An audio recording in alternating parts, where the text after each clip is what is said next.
अथ मन्त्रपाठः।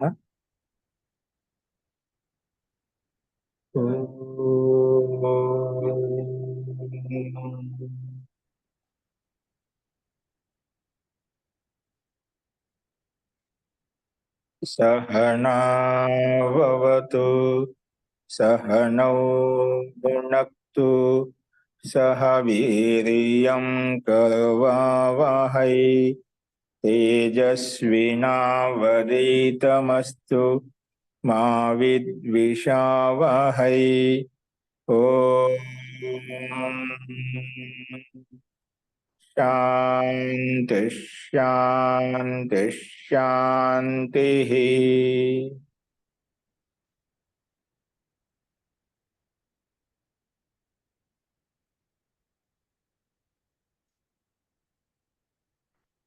సర్వేభ్యో నమః. అందరికీ నమస్కారం అండి. మనము బృహదారణ్యక ఉపనిషత్తులో తృతీయ అధ్యాయంలో మనము 6వ బ్రాహ్మణము చెప్పుకుంటున్నాము. అందులో ఒక్కొక్క భూతాన్ని తీసుకుంటూ యాజ్ఞవల్క్య మహర్షి ఉద్దాలక మహర్షికి సమానం చెప్తూ వస్తున్నారు. అందులో నిన్న మనము ఏం చెప్పుకున్నామంటే, అలాగా క్రమ దిశల్లో భిన్నంగా ఉంటూ, కానీ దిశలు కూడా తెలియకుండా అంతర్ముఖంగా ఉంటూ ఆ దిశను ప్రేరేపిస్తూ ఉన్నాడు, పోషిస్తూ ఉన్నాడు. అది ఎవరో కాదు, ఆ ఆత్మ నీలో అంతరాత్మ, అమృత స్వరూపమైనటువంటి ఆత్మ అని చెప్పి మనము భిన్న భిన్న రకాలుగా చెప్పుకుంటూ వస్తున్నాం. లాస్ట్ లో ఆకాశే తిష్టన్ ఆకాశాద్ అంతరో ఎం ఆకాశం నా వేద యస్య ఆకాశ శరీరం. ఈ ఆకాశం ఇది మనకి ఏదైతే మనకు కనిపిస్తుందో, ఆకాశం పరమాత్మ యొక్క శరీరము. ఆ శరీరంలో ఉంటూ యహ ఆకాశం అంతరో యమయతి, ఆకాశం అంతరిలో అంటే ఆకాశానికి అంతర్గతంగా ఉంటూ ఒక నియమంలో గతిశీలంగా ప్రేరేపిస్తూ గతిశీలంగా ఉంచుతున్నది ఆ ఆత్మ. ఇక్కడ అంతర్యామి ఆత్మ, అమృత స్వరూపమైన ఆత్మ అని చెప్పి మనం చెప్పుకుంటున్నాం. చూడండి, ఇది మనకు చెప్పడానికి బాగానే ఉంటుంది. ఇప్పుడు అన్ని అంటున్నాం, మనం దాన్ని అలాగా ఆత్మసాత్ చేసుకోలేకపోతున్నాం. అంటే చూడటానికి మనకు ఏదో ఒక వాక్యం లాగా ఉన్నప్పటికీ కూడా, అంటే యథార్థమైన తథ్యం వాస్తవంగా మనం అలా అనుభవంలోకి తీసుకొని రావాలంటే దానికి నిరంతరమైన సాధనా ప్రక్రియ, విధి విధానం ప్రకారంగా అది సాధ్యమా. అంటే అనుభూతి కలుగుతుంది. మన దగ్గర ఉంటూ మనం చూడలేకపోతున్నాం అంటే ఆత్మ యొక్క తత్వం మనలో ఉంటుంది. నిత్యం అంటే నువ్వు మనసుతో ఎప్పుడు ఏం చేసినా, ఏ క్రియాకలాపం చేసినా అది నీకు అర్థపూర్వకంగా చేస్తున్నావంటే నీకు అనుభవంలోకి వచ్చేస్తున్నావంట. మనం చాలా క్రియాకలాపం ఎలా చేస్తామంటే, అంటే ఉదయం లేచినప్పటి నుంచి పడుకునేంత వరకు ఏం చేస్తామంటే, మరి సంసారంలో ఉండే భౌతిక పదార్థాలను నిరంతరం ఉపయోగించుకుంటున్నాం. ఇక్కడ అవే తత్వాలు చెప్పారు. పంచభూతాలు ఉండే తత్వాలు, ఇంకా బ్రహ్మాండంలో ఉండే సూక్ష్మ తత్వాన్ని కూడా దాంట్లో ఉంటూ దాంట్లో భిన్నంగా ఉన్నాడు. సూర్యుడిలో కూడా సూర్యుడికంటే భిన్నంగా ఉన్నాడు. ఆ సూర్యుడే ఆ పరమాత్మ యొక్క ఒక కన్నుగా చెప్పుకున్నామట, పరమాత్మ యొక్క ఒక చక్షుగా చెప్పుకున్నామట, అంటే పరమాత్మ శరీరంలో ఒక అవయవంగా చెప్పుకున్నామట. కానీ అక్కడ కనిపించగా ఆ సూర్యుని కూడా తెలియదు, కానీ అంతర్ముఖంగా ఉంటే ఆ సూర్యుని ప్రేరేపిస్తున్నామట, సూర్యుని గతిశీలి ఇస్తున్నామట. అలాగా మనము ఇది మనం చూడలేకుండా పోతున్నాం. ముఖ్య కారణం వచ్చేసి అంటే, మనము నిత్య నిరంతరంగా మనం అదే క్రియాకలాపం లీనమైనట్లయితే మనం చేసే ప్రతి కర్మ, ప్రతి క్రియాకలాపం అనేది మనకు అవగత పూర్వకంగా, అంటే అర్థపూర్వకంగా మనం జరిగినట్లయితే అప్పుడు ఆ అనుభూతి కలుగుతున్నాం. అంటే ఏం చెప్పా అంటే, మనసుతో మనం ఏ క్రియాకలాపం చేసినా ఒకసారి నీకు ఆ మనసుతో చేసే క్రియ అత్యంత వేగవంతంగా ఉంటాయి. ఎప్పుడు ఏ క్షణంలో ఏ కర్మ చేసా మనకు తెలియదు, ఎప్పుడు ఏ క్షణంలో ఏం చేసా మనకు తెలియదు. చెప్పినన్నా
క్షమ్యతాం.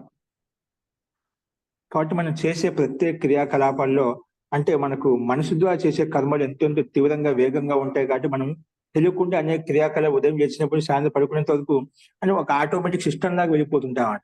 అది చేసిన తర్వాత ఈ పని చేశానట్టుగా అనిపిస్తున్నాడు. ఒక్కోసారి కొన్ని క్రియలు అలా ఉంటాయి. కొన్ని అనుకూలమైన క్రియలతో మనం దాని గురించి అసలు ఆలోచించి దాని గురించి విచారించామట. ఎందుకంటే అది మన క్రమంలో ఉంది కాబట్టి, మన రొటీన్ దినచర్యలో భాగంగా ఉంది కాబట్టి. లేచిన తర్వాత ఏ క్రియాకలాపాలు చేయాలో మనకు ఆ కర్మని రొటీన్ లో ఉన్నప్పుడు ఎప్పుడు ఏం చేస్తే మనం తెలియకుండా చేస్తున్నాం. అంటే అంత వేగవంతం జరిగిపోతుంది, ఎంతలాగా జరిగిపోతుంటే అంతే తప్పితే ప్రతి కర్మ ఇప్పుడు ఇది చేయాలి, ఇది ఈ విధంగా చేయాలి అని మనకు ఒక ఆలోచన ఉండదు అన్నమాట. అంటే కొన్ని ఆ రకం వేగవంతంగా క్రమంలో అలవాటు మీద వెళ్ళిపోతుంటాయి, అంతే తప్పితే లేదన్నమాట.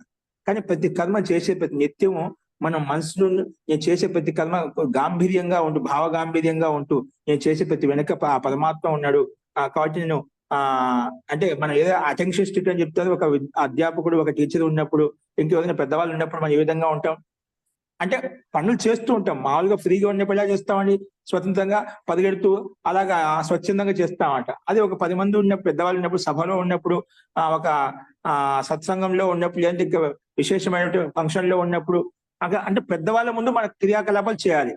మనకంటే ఆదర్శవంతులు పెద్దవాళ్ళు, గొప్ప వాళ్ళు ఉన్నారు, పండితులు ఉన్నారు, టీచర్స్ ఉన్నారు, ఇంకా ఎవరైనా ఉన్నారు. అక్కడ ఎలా ఉంటుంది, అక్కడ మనకు అన్ని కూడా అదే పని చేసినప్పుడు ఎంతో వ్యవస్థితంగా, నీటిగా, క్రమబద్ధంగా ఉంటున్నాం. అదే పనే స్వచ్ఛందంగా ఉన్నప్పుడు చేసే పని భిన్నంగా ఉంటుంది. అక్కడేంటి ఉన్నారు అనే భావంతో చేస్తామంట. స్థూల వ్యక్తులు ఉన్నారనే భావం చేస్తాం. గురువులు ఉన్నారు, అధ్యాపకులు ఏమైనా అంటారు అంటే ఇదైతే కొంచెం అటు అయినా కూడా ఏమన్నా అనడానికి అవకాశం ఉంటుంది కాబట్టి తెలియస్తుంది ఆటోమేటిక్ గా. అంటే వాళ్ళు మనసులో పెట్టుకొని ఆ కర్మ చేస్తామని, వాళ్ళు ఉన్నారు కాబట్టి మనం ఇలా చేయాలి అంటే ఒక వైపున వాళ్ళ యొక్క ఆ ఉపస్థితి అక్కడ ఉందన్నమాట. అలాగా ప్రతి నిత్యం మనం చేసే క్రియాకలాపాలు ఆ పరమాత్మ యొక్క అస్తిత్వం ఉంది అని చెప్పి మనము ప్రయత్నం చేసినట్లయితే ఆ పరమాత్మ యొక్క అనుభూతిని మనం పొందవచ్చు. ఈ పంచభూతాల్లో ఉన్నటువంటి అగ్నితత్వంలో ఉన్నటువంటి, వాయుతత్వంలో ఉన్నటువంటి, జలతత్వంలో ఉన్నటువంటి మనం తాగిన చేసిన ప్రత్యేక క్రియాకలాపాల వెనుక ఆ ఆత్మతత్వం ప్రవేశించింది, అంతర్ముఖంగా ప్రవేశించి ఉంది. అంటే ఇవన్నీ గతి, జడ వస్తువులు గతి ఎక్కడి నుంచి వస్తుంది, ఆ పరమాత్మ యొక్క చైతన్యం లేకపోతే రాదనమాట. మా స్థూల వస్తువులు, జడ వస్తువు మనం తయారు చేసిన వానికి ఆ కర్తృత్వ శక్తి పనిచేయకపోతే అక్కడ లేదనమాట. కాబట్టి ఆ కర్తృత్వ శక్తి యొక్క స్వరూపం మనకు అనుభూతిలోకి రావాలి అంటేనా మనకు ప్రతి నిత్యం ఆ పరమాత్మ చేస్తున్నాడు అన్నప్పుడు నీ మనసు ద్వారా ఆలోచించినప్పుడు, నువ్వు మనసుతో కేంద్రీకృతమైనప్పుడు వెంటనే నీకు అనుభూతి కలుగుతున్నాడు. ఇప్పుడు మన మనసుతో చేస్తున్నాను అలవాటు చెప్పాం కదా, మన మనసుతో చేస్తున్న ప్రక్రియ మనకు లేశం మాత్రం గుర్తుండదండి. ఒక్కోసారి మనకు పని చేస్తూ ఒక విషయం గుర్తు రాకపోతే కాసేపు నిలబడి ఆ మైండ్ కొడుతూ ఉంటామండి. ఏంటి ఆ విషయం, ఏం చెప్పాను, ఎక్కడ పెట్టాను, మర్చిపోయాము అని దాన్ని ఆలోచిస్తుంటాం. ఒక సెకండ్, ఒక నిమిషం నిలబడతామంట, నిలబడి పని చేస్తామంట. అప్పుడు మనసు కాడికి వచ్చేస్తాం, అప్పుడు ఆలోచిస్తామంట. అలాంటి క్రియ ప్రతి నిత్యం, ప్రతి సెకండ్ అలా జరిగినట్లయితే నిజంగా మనం ఈ జాగ్రత్త అవస్థలో ఉంటూ కూడా ఆ పరమాత్మ యొక్క అనుభూతి పొందవచ్చు. అంటే నేను ఆ మనసు ద్వారా ఆత్మ ద్వారా మాట్లాడే తత్వం భిన్నంగా ఉంది, ఈ పిండం అంతా ఒక భిన్నంగా ఉంది అనే అనుభూతిలోకి రావచ్చు. అందుకే చాలా మంది సాధకులు ఎలా ఉంటారంటే ఆత్మస్థులే ఉంటారన్నమాట. ఎప్పుడు ఇంకా ఎలా ఉంటారంటే బయట వాళ్ళతో సంబంధం లేదు. ఇంకా బయట వాళ్ళతో సంబంధం ఎంతవరకు వాళ్ళ పరమాత్మను పట్టుకొని, పరమాత్మ యొక్క ఉపస్థితిని పట్టుకొని పని చేస్తూ ఉంటుంది అన్నమాట. అంటే వాళ్ళు ఉన్నారనే భావన ఉంటుంది. మిగతా వాళ్ళు చేసినా అది అప్రధానమైన కర్మ, ముఖ్య కర్మ కాదు. ముఖ్య కర్మ వదిలిపెట్టి ఇక్కడ లింకు, పరమాత్మకి లింకు వదిలిపెట్టమాట. అతను ప్రతి నిత్యం ఎవరికైతే ఉదయం నుంచి సాధన పడుకుంటే పరమాత్మ ఓజలు కాకుండా ఉన్నట్లయితే నిజంగా జాగృత అవస్థలో కూడా చేసేటువంటి క్రియాకలాపాలు ఒక ధ్యానమే. ధ్యానం అంటే ఏదో మనం కూర్చొని చేసినప్పుడే ధ్యానం కాదు, ఏదో ఉదయం సాధన చేసినప్పుడు ధ్యానం కాదు, కళ్ళు మూసుకున్నప్పుడు ధ్యానం కాదు. ధ్యానం అంటే జాగృత అవస్థ, ప్రతి నిత్యము జాగ్రత్తగా ఉండడమే ధ్యానం అన్నమాట. అందుకే భగవద్గీత అంటే కర్మసు కౌశలం యోగ. యోగం అంటే ఏమిటి, యోగం అంటే దానికి పరిభాష యోగ శాస్త్రంలో యోగ చిత్త వృత్తి నిరోధ యోగం అంటామంట. ఆ చిత్తంలో ఉండే వృత్తులు నిరోధించడం యోగం అంట. అది ఇప్పుడు మనం చేసే ప్రత్యేక క్రియాకల లౌకికం ఏవైతే ఉన్నాయో మనం ఏ పని చేస్తున్నా ఆ పనిలో లీనం కావడం, రెండో పని లీనం కాకూడదు అన్నమాట. అలా ప్రతి నిత్యము ఆ పరమాత్మ నాతో ఉన్నాడు అనే భావన మనకు ఉన్నట్లయితే ఖచ్చితంగా మనకు ఆ పరమాత్మ యొక్క అనుభూతిని కలుగుతుంది. అంటే మనసుతో కేంద్రీకృతం, మన మనసుతో మాట్లాడుతున్నాం, మనసుతో చేస్తూ అంటుండే కదా, ఆ ముందు మనసు మీద నిలబడి ఆత్మ తర్వాత విషయం అంట. నీకు మనసుతో చేసేప్పుడు, ఎందుకంటే మనసు తెలిసి మీకు అందరికీ, మనం ఆలోచించినప్పుడు ఒక సెకండ్ మొత్తం మర్చిపోతాం, మనసులోకి వెళ్ళిపోతాం అంట. కానీ ఒకసారి ఏమైనా ఆలోచించాలనుకుంటే పని చేయాలి, ఈ విధంగా చేయాలి, అవన్నీ అనుకోండి, మనం మనసుతో ఆలోచిస్తున్నాం. ఒకసారి ఆలోచించినప్పుడు నీకు అందులో లీనమైపోతాను. అలాంటి స్థితి మనకు ప్రతి నిత్యం కలగాలన్నమాట. చెప్పే ప్రతి కర్మను జాగ్రత్తగా చేసి పరమాత్మ యొక్క ఉపస్థితి ఉంది, నేను చూస్తున్నాడు, ప్రత్యేక క్రియాకలాపాలను గమనిస్తున్నాడు, ఏం చేసినా ఆ పరమాత్మ ఉన్నాడని చెప్పి మనం చేస్తున్నట్లయితే అంటే ప్రత్యేక స్థూలకర్మ అన్నమాట. అది చేసినట్లయితే అక్కడ ధర్మబద్ధంగా న్యాయబద్ధంగా అన్ని కర్మలు సువ్యవస్థితంగా ఉంటాయి, టైం టు టైం జరిగిపోతాయి. అలాగా మనసు కూడా సంతోషంగా ఆనందంగా ఉంటుంది. ఇంకా అలా ప్రారంభంలో కొంచెం అలవాటు చేసుకున్నట్లయితే అదే స్థితిని కంటిన్యూ అవుతుందామంట. అప్పుడు వ్యర్థమైన క్రియాకలాపాలు, వ్యర్థంగా మాట్లాడడం, వ్యర్థంగా కూర్చోడం అంటే ఏ క్రియాకలాపాలు అనావశ్యకంగా జరగవన్నమాట. అన్ని సార్థకమైన కర్మలు జరుగుతాయి, టయానికి జరుగుతాయి, ఎక్కువ చేయగలుగుతాము, ఎక్కువగా ఉన్నతంగా చేయగలుగుతాము, అంటే శ్రేష్టంగా చేయగలుగుతాము. దాంట్లో గుణవత్త ఉంటుందన్నమాట. ఇంకా సమయం టు సమయానుకూలంగా మనం ప్రయత్నం చేసినట్లయితే దాంట్లో ఒక శక్తి, ఒక బలం కూడా వస్తుందన్నమాట, ఉత్సాహం వచ్చేస్తుందన్నమాట. కాబట్టి ప్రారంభంలో మనం అలా ప్రయత్నించాలి. కానీ మనం ముందు ఈ సంకల్పం మనం ఏం చేయమండి, సంకల్పాలు మనకు ముందు లేవు. ఎందుకంటే ఆ పరమాత్మ ఉపస్థితి పెట్టుకున్నామంటే మన చిలిపి చేష్టలు, మనలో ఉండే దోషాంటి వ్యసనాలు ఏవైతే ఉన్నాయో వాటిని వదులుకోవాలన్నమాట. అది ఉపస్థితి పరమాత్మ ఉన్నాడంటే చెప్పలేము, ఆటోమేటిక్ అది మన చిలిపి చేష్టలు ఏవైతే చిన్న చిన్న చేష్టలు ఆగిపోతాయి అన్నమాట.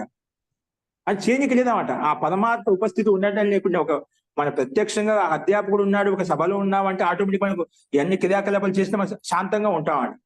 లేదా ఎవరు లేకుండా ఒక స్టూడెంట్ ఉన్నో, ఇంకెవరినో అట్లా ఇలా మనం తగులుకుంటూ పొడుచుకుంటూ అట్లా సరదాగా అలా వెళ్తూ ఉంటామండి. అంటే చిలిపి చేతులతో చేస్తున్నామంట.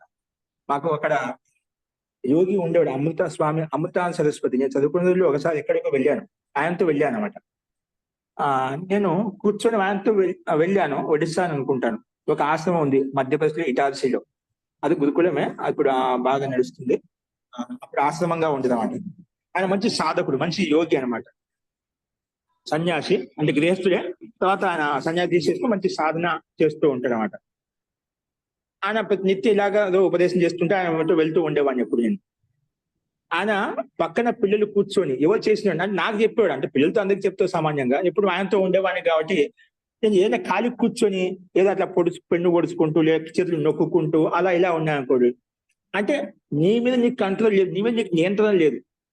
ఇది కాదు, నిజంగా మనం ధ్యానం చేయాలంటే నువ్వు ఒక్క పని చేతులు ఒత్తుతున్నా అన్నా, అదేం చేయి పైకి ఎత్తున్నా, చేయి కిందికి వెళ్తుందన్నా కూడా నీకు ఆ మనసుతో నీకు తెలియాలన్నమాట. ఎందుకు ఎత్తావు, కారణం ఏంటి, ఎందుకు లేచావు, ఎందుకు కూర్చున్నావు, బయటికి పోతున్నాడు ఇంకా ఉంది కదా అవకాశం ఉంది, ఖాళీ ఎందుకు కూర్చో అట్లా పోయేద్దాం అలా కూడా. ఇంకా పోతున్నాడు కరెక్టే, నీకు కొంచెం గాలి తగలాలనుకుంటే, కొంచెం వేడిగా ఉంది, లేదు కొంచెం ఎవరైనా పిలిచారు, వెళ్తున్నాను అంటే ఏదో కారణపూర్వకంగా ఉండాలి. కారణం లేకుండా ఊరికే ఉన్నాం కదా అట్లా పోయిద్దాం సరదా ఇట్లా అలా అని టైం పాస్ కోసం అట్లా ఉండకూడదు అన్నమాట. చేసినాడు సరే కూర్చోవాలి, బయట కూర్చోవాలి, మంచిదే, మంచి ఆలోచన వచ్చింది కాసేపు అలా బయట కూర్చో. అంటే నీకు చేసే ప్రతి కర్మ నీకు తెలియాలి. అందుకే దీన్ని ఆత్మ నిరీక్షణ అంటాం. అది కాల్సి కూర్చుని చేతులు ఒత్తుకుంటూ, పనితో గిక్కుంటూ, భూమిని గోక్కుంటూ అలా చేస్తూ ఉంటామంట. అటువంటి క్రియాకలాపాలు ఏమి చేయకూడదు. చాలా మంది కూర్చొని మాట్లాడుతున్నాం, కాలు ఊపుతూ ఉంటుంది అన్నమాట. అలా కాలు ఊపుతూ ఉండడము, ఏంటి పేపర్ తీసుకొని చింపుతూ ఉండడము, అలా ఎప్పుడైనా గీకుతూ ఉండడం, అంటే మాట్లాడుతూ క్రియాకలాపాలు చేస్తున్నామట. అలాగా అనే చిన్న చిన్న క్రియాకలాపాలు ఏవైతే ఉన్నాయో అటువంటి వాటి పట్ల కూడా మనం జాగరూకంగా ఉన్నట్లయితే అక్కడ పరమాత్మ యొక్క అస్తిత్వం మనలో ఉంటుందన్నమాట. కానీ అలా చేసినప్పుడు నిజంగా మనకు మన ఆత్మానుభూతిని రియలైజ్ చేసుకోవచ్చు. కానీ మనకి ఏంటో సమస్య అంటే, మనకు అన్ని తెలిసినప్పుడు కూడా భయం, మనలో ఉండే కోరికలను చంపుకోవాల్సి వస్తుంది అక్కడ. ఎందుకంటే కోరికలు నశించలేదు, అనాదివాసి సంస్థ బలంగా ఉన్నాయి కదా. ఎక్కడ లొకేషన్ వెళ్ళిపోతుందో, ఎక్కడ పుట్టివేసిన వెళ్ళిపోతుందో, ఎక్కడ విత్తేసిన వెళ్ళిపోతుందో అక్కడ న్యాయబద్ధంగా ఉండాలి.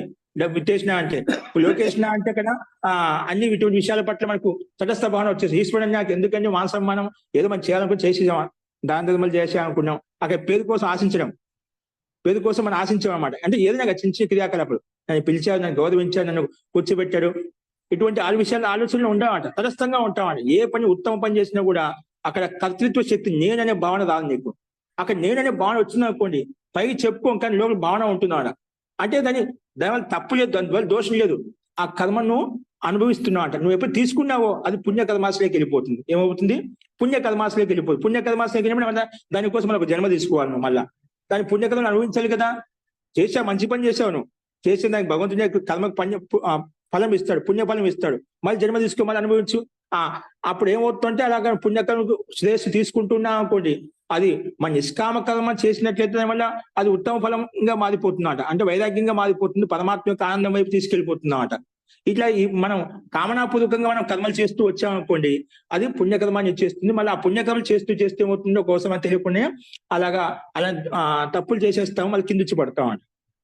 అంటే ఎప్పుడు పుణ్యకర్మ చేస్తున్నాడు ఒక తెలియ ఆ లొకేషన్ వచ్చినప్పుడు ఏమవుతుందంటే మిగిలిన లొకేషన్ తో పాటు విత్తేసిన పుట్టేసిన కూడా వచ్చేస్తుంది అన్నమాట.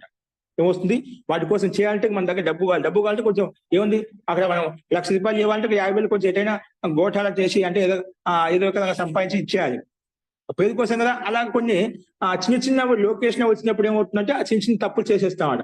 ఆ తప్పు మీద తప్పు ఏమవుతుందంటే ఒకసారి కాలు జారిందా కింద పడ్డామంటే ఇంకా పాపంలోకి పడ్డామంటే ఇంకా మళ్ళీ వేయాలంటే కష్టం అవుతుంది. వ్యక్తి ఎంత ఎత్తుకు ఎదుగుతాడో అంత పడ్డానికి కింద అంత లోతు కింద పడతాడు, మళ్ళీ పైకి లేడా అన్నమాట. ఎందుకంటే బుద్ధిపూర్వకంగా వెళ్తున్న వ్యక్తి, జాగ్రత్తగా వెళ్తున్న వ్యక్తి ఒక చిన్న తప్పు కామన్ వచ్చిందనుకో, మన ప్రారంభంలో చెప్పుకున్నామట.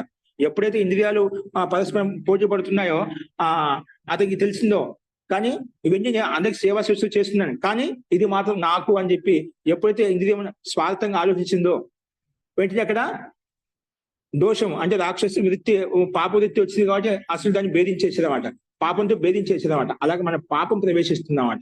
పాపం ప్రవేశించిందా మనం స్వార్థం ఎక్కడైతే యాడ్ అవుతుందో ఖచ్చితంగా కూడా దోషం వచ్చేస్తుంది. అంటే తప్పు చేస్తుంది, సందేహం లేదు. నువ్వు ఎంత ఎవరు చూడాలనుకున్నా కూడా అది ఖచ్చితంగా నువ్వు ఒక క్షణము 2 క్షణాలు 2-3 సార్లు కర్మను తప్పించుకోవచ్చు. కానీ పరమాత్మ చూస్తున్నావు కదా, ఆ తప్పు అనేది డైరెక్ట్ బయటకు చేసేస్తామట. ఇప్పుడు రెండు గోడల మధ్య 4 గోడల మధ్య చేశావు, తర్వాత ఒక వ్యక్తి మధ్య చేస్తావు, 2 వ్యక్తుల మధ్య చేస్తావు, తర్వాత 3సారి ఖచ్చితంగా బయటపడతాను. ఆపుకోలేవు అంతే. ఆ కర్మను నువ్వు ఆపుకోలేవు. వెనక బయట ఎవరున్నారు ఏం చేస్తున్నావు, నీకు బయట భయం సిగ్గు లజ్జ ఇవన్నీ ఏమి ఉండవాడ, ఖచ్చితంగా చేసేస్తావు అంతే. ఆ సంస్కారం ప్రబలం అయిపోతుంది లోపల.